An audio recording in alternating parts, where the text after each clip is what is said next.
You're listening to the Otis Jiry channel.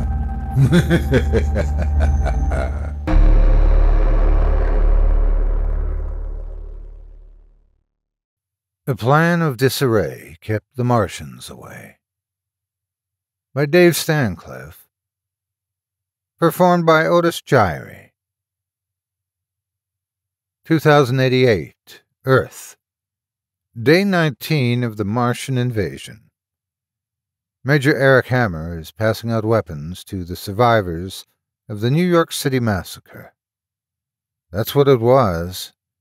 The Martians agreed to parley with the current American leader, former Speaker of the House, Josh Angler, at Times Square.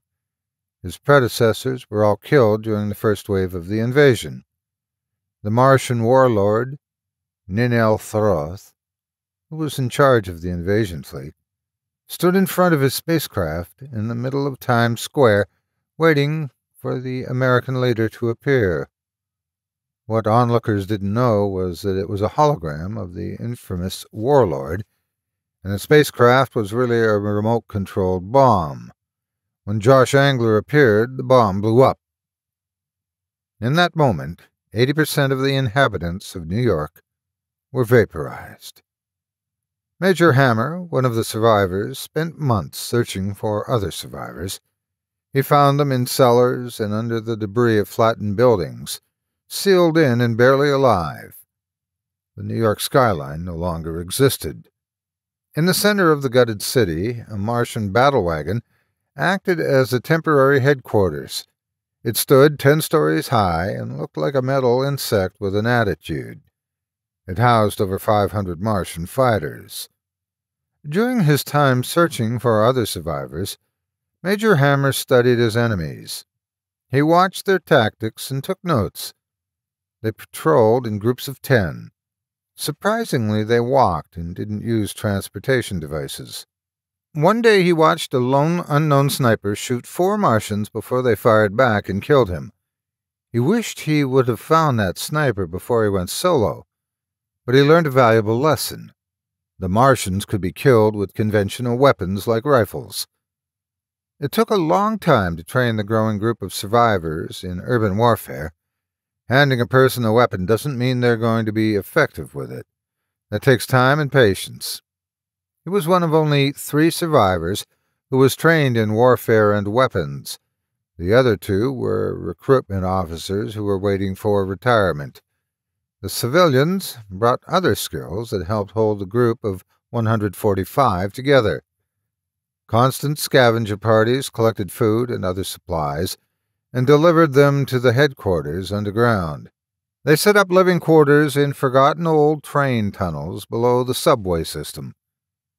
The time finally came when Major Hammer felt his ragtag army was ready to wage guerrilla warfare against the Martians. He discovered an armory stocked with weapons and ammunition and supplied his fighters with everything from hand grenades to assault rifles. Hiding in the rubble of the Empire State Building, Major Hammer's raiders waited for the first patrol to pass by. The Martians confidently walked past the rubble. All 10 were instantly cut down in a hail of gunfire and grenades. Following Major Hammer's lead, the 10 raiders raced back to headquarters and waited to see what would happen. There was no retaliation. The Martians were unable to locate their attackers. The raiding party waited for 3 days and went back out and slaughtered another patrol before they knew what hit them. The attackers faded away like ghosts. The Martian army commander withered under warlord Ninel Throth's anger as he shouted at him from the main monitor on the officer's desk. Patrols were doubled. The attacks doubled too.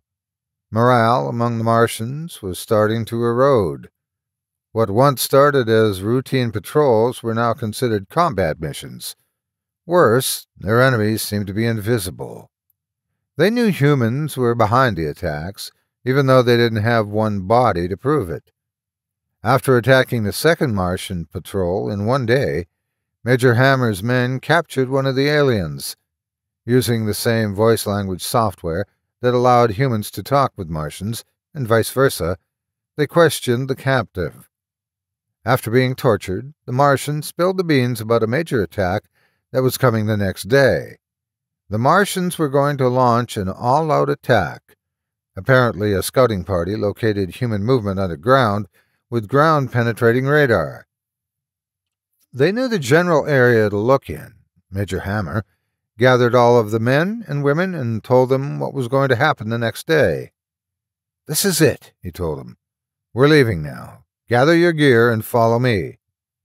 It took all night for Major Hammer's raiders to reach the Martian battle wagon. They took up positions of concealment and waited for the sun to come up.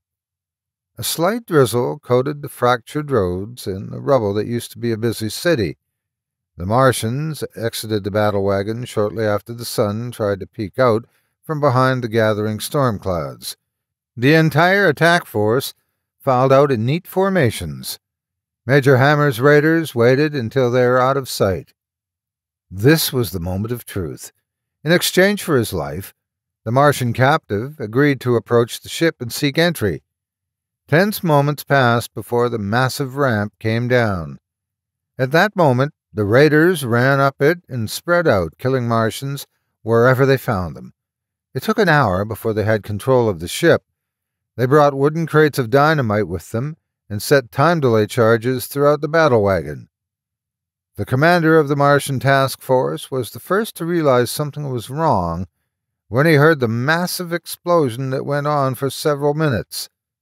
His fear was realized when a scout he sent out reported back with the news the battle wagon was blown to pieces. The Martian army commander was left with one choice: set up a perimeter and prepare to die.